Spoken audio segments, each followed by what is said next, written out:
This is a 66-year-old woman and a 78-year-old husband.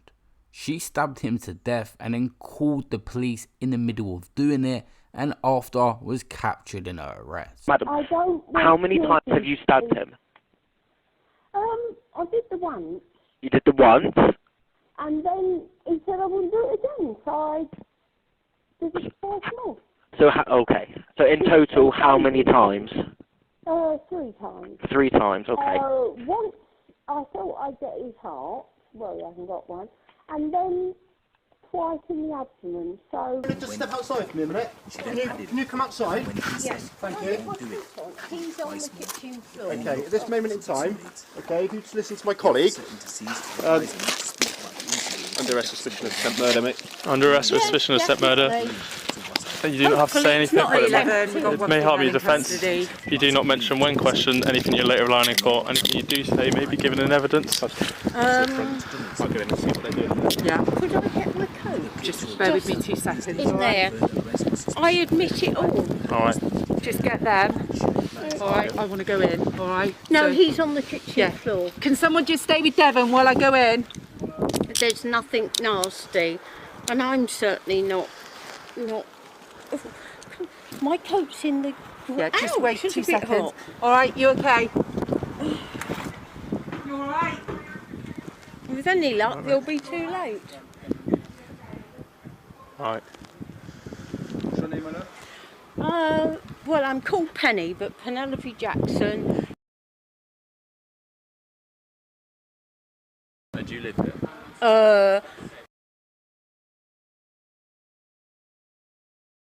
You do live here?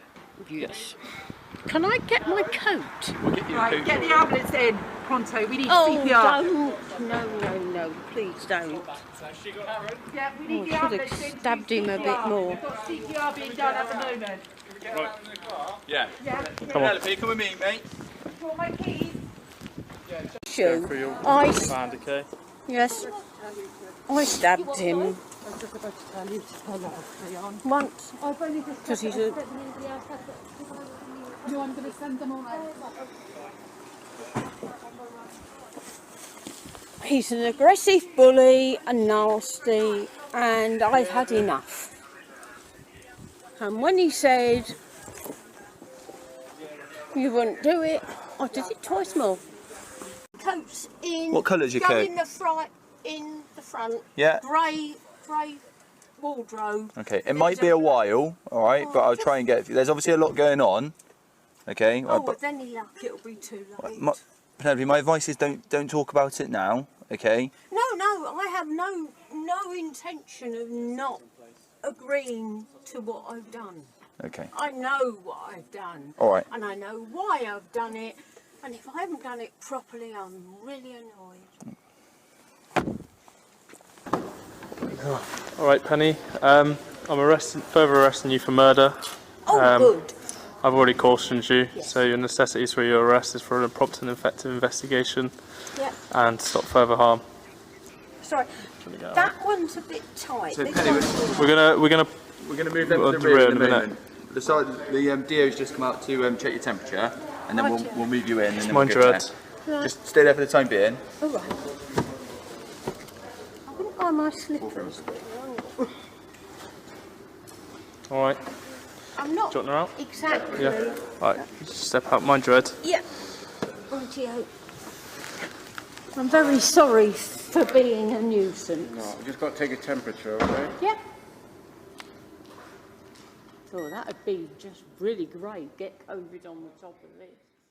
The lady was a retired accountant who stabbed her husband to death as told in the murder trial. He had headbutted her at a family barbecue during decades of abuse. They said that Mrs. Jackson, 66, left her husband on the floor bleeding to death in the kitchen in February, and she told the 999 callers that she had stabbed him 3 times because she was tired of his abuse and nastiness. Her husband died just after 9 PM on February the 13th at their home in Somerset Coast after suffering an extreme amount of blood loss from knife wounds to his kidneys inflicted by his wife. His wife admits killing him but denies murder. She said her husband's behaviour was so controlling and he would stop her from seeing people, but added he is a pain. The jury heard that the police violence abuse questionnaire was filled out by an officer who attended the scene that Jackson had not felt isolated, depressed or stalled. When the officer telephoned her days later, she and her husband had sorted out their problem and it was back to normal. In this incident that happened previously, a 999 call was made to the police. She said, "I've just got bruises up my arms. He grabbed me and threatened me. I don't want to say any more. It's not like him. He's just mad."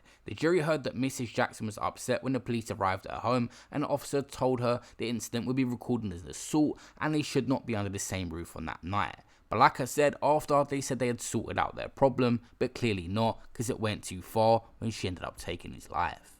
Apparently at one point she was even threatening to cut off his penis. I'm not sure on what happened exactly on this night, it's still going through the trial, but she claimed before he had headbutted her at a barbecue. Maybe there was some sort of thing that happened where it could have been self-defense, but she seems pretty adamant that she wanted to take his life. And of course, when she's made phone calls in the past about his abuse, she's not took the correct procedures to step away from him if he was abusive. They had had a 24-year-long marriage, and when the officers at the scene requested to call an ambulance, Jackson tried to stop them, saying, no, I should have stabbed them a bit more. The jury was shown this second piece of body-worn footage of Jackson arriving at the custody suite and telling officers she was very sorry for being a nuisance. I'm very sorry for being a nuisance. No, we just got to take a temperature, okay? Yeah. Oh, that'd be just really great. Get COVID on the top of it. Quite bizarre how she was talking and just poking fun about just being a nuisance and getting COVID after what she'd just done in cold blood. Also, she was talking to the phone operators, saying that they're underpaid for the job that they do in the middle of the conversation. This is not, you're not paid enough to do with this. It's not fair. Okay, well, ultimately, madam, I'm listening to your voice, and you're the help I have available, so we need to help him, okay? No, I'm not. She said it would always start out with him being verbally aggressive. It would always be about me being disloyal, and he would say, "You never loved me anyway." He'd call me a thing like I wasn't a person. It'd escalate when he would shake me most of the time. He strangled me sometimes and I would go unconscious sometimes. Other times I'll be semi-conscious and he would be on the bed or on the floor, and if he was really angry, he would kick me. So her husband would always apologize following the violent outburst.